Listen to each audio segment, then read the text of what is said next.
Hello, my friends. My name is Darren Gerdes. This is Friday, May 10th, 2024. This is a daily brief. So the fighting has, I wouldn't say slowed. It's gone down from the peak of 1,300 back down to about 1,000, 980 Russians off the battlefield, 5 tanks, 32 armored combat vehicles, 47 artillery pieces, 73 vehicles and fuel tanks. What's happened here, though, is that the fighting has shifted. So we've focused on Chazov Yar a lot and the area around there, and for good reason.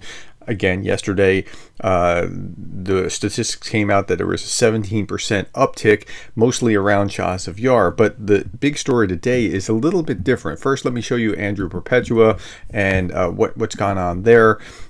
He shows about a 2-1, 3-1 Russian losses, and that's a good sign. But the fighting has shifted around Kharkiv. So, and the Ukrainians knew that this was coming. So it's not a big problem in that sense. Population is being evacuated from the areas around Kharkiv because of Russian shelling. The Russians have been shelling, but they've actually started to try to take some areas on the ground on the outskirts as well. This is what it looks like on a deep state map. Again, this is where it is. Kharkiv is down here. And okay, so you can see it on a deep state map. Special Horizon Cat explained a good deal about this. Today, Russians began an attack on the Kharkiv region from the Russian side, crossing the state border of Ukraine. Deep state about the situation in the region. In the area of Kharkiv region, hostilities by the enemy began. The fighting began with heavy shelling from various weapons of border settlements in the Kharkiv region. Currently, shelling continues, and it's going to continue for some time. The Russians have no thought about letting up on that. Johnny Pierce and Greg Terry were talking yesterday. I was just in the chat. I was listening to them talk, and Johnny asked Greg whether he thought that the Russians were going to try to take Kharkiv, and Greg thinks so. I think they're just going to try to destroy Kharkiv. Well, I mean, they would like to take it ideally, but they'll be happy with the consolation prize of just reducing Kharkiv to ruins. That's my take on it. Russia is trying to enter and gain a foothold in a number of settlements along the border. The available resources that the enemy has used at the moment will not be enough for a deep advance. I think they know that, but they're trying to press every advantage that they can before the Ukrainians have the weapons that have finally gotten to them with which they can fight back. Currently, the situation is such that Russians are destabilizing the border areas. That's kind of a first step in this process. But it is not known how many main forces they are ready to use. In the media, actions from the enemy were expected. Even more units of the defense forces, which directly hold positions along the border, were waiting for them. Now everything is in their hands, and they are making maximum efforts to repulse the next Russian offensive actions. Civilian population in the border area should not be fooled, but should listen to calls to evacuate and get out of Dodge if you're in Kharkiv. You don't want to become. You don't want to hold up the progress of the soldiers because they're trying to take care of you rather than fight the enemy. Okay. Russia will maintain high rates of attack in eastern Ukraine to achieve success before the arrival of Western aid, according to the Institute for the Study of War. And this is along multiple points of contact, but it's as true in Kharkiv as it is in any other part of Ukraine. All right. This is Jay in Kyiv. It seems Russians aren't waiting for the U.S. to slow roll a minimal amount of weapons to barely help Ukraine hold the front line, which feels like what they're doing. There are some people that think, oh, we've given so much. Well, considering what they're up against, it's really not enough, and they can't really plan for what's going on. I was talking. This wasn't Johnny Pierce and Greg. I was with Greg and Pete the medic on Wednesday, and I was saying, like, I don't know how you plan. Like, if you don't know what supplies are coming, how do you plan a counteroffensive or any offensive or even a defense if you don't know what material exactly is coming or if it's going to last or whatever? And you have to feel like you have to hang on to it because if you run out, that's really bad. How do you plan? He was like, yes, thank you. That's exactly right. That's the problem. Like, right. So allies who are supporting Ukraine really need to step up significantly more than what they have done. Apparently, Russia has launched a full-scale invasion of Kharkiv from the northeast. Western weakness just continues to prove Putin correct. That's exactly right. The more you show weakness, the more Putin is going to continue to try to advance as much as possible. Okay, Zelensky confirmed the counteroffensive actions of the Russian Federation in the Kharkiv region. According to him, as of this morning, the advance was repulsed by artillery fire.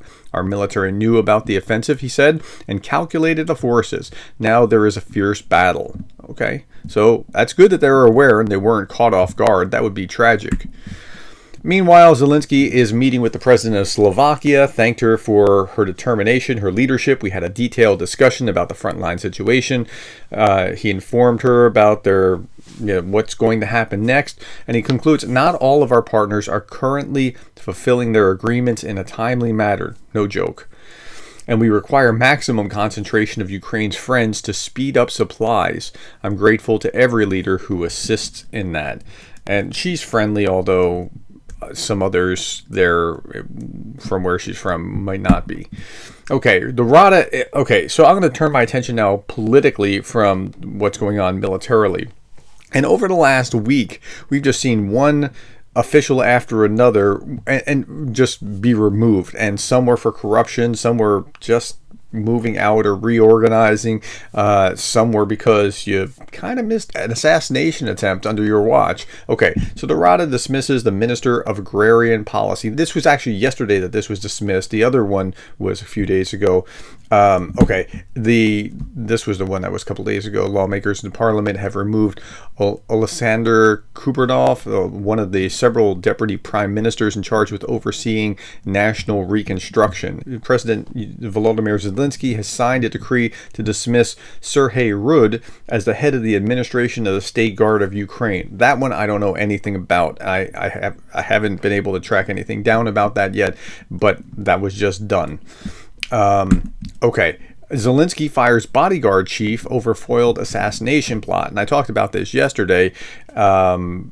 There was an attempt to assassinate Zelensky. They didn't get far enough. The SBU arrested the guys, but I wouldn't trust the bodyguard either at this point.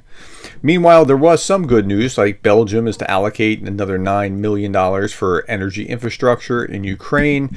This was fun. Russia's Victory Day parade was yesterday, as you know, and I'm just going to read a little bit of this. On 9 May 2024 is Russia's Victory Day parade. This is the British intelligence update, which commemorates Russia's victory over Nazism in the Great Patriotic War. And generally they come out and they do this huge parade, and there was one tank yesterday, and I was like, wow, only one tank is like, where's the rest of it? Usually they come out with lots of other military vehicles.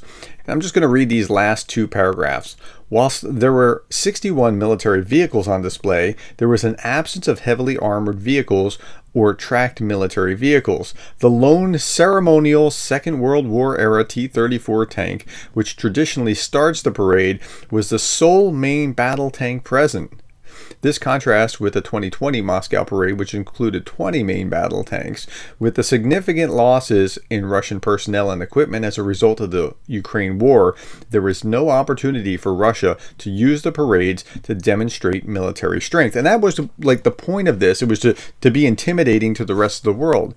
Moreover, they didn't do the March of the Immortal Regiment, which is the parade walking through town with a picture of Grandpa who fought in World War II.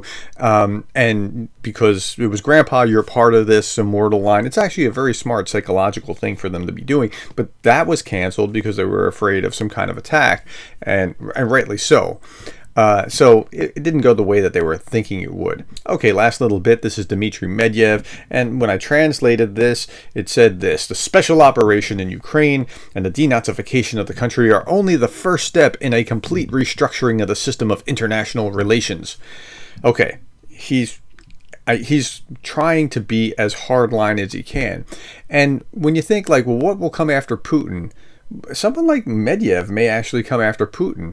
But Putin, so Ben Hodges said whoever comes after Putin can't be any worse. It sounds like Dimitri Medvedev can be, but Putin actually did invade. Like, Putin's rhetoric isn't that high, other than nuclear saber rattling, but he actually did invade. So I think he's right. He can't be any worse. But he goes on. The next Russian leader will inherit a wrecked military and a weakened economy. We should not be afraid of helping Ukraine to defeat Russia. And I think that's spot on.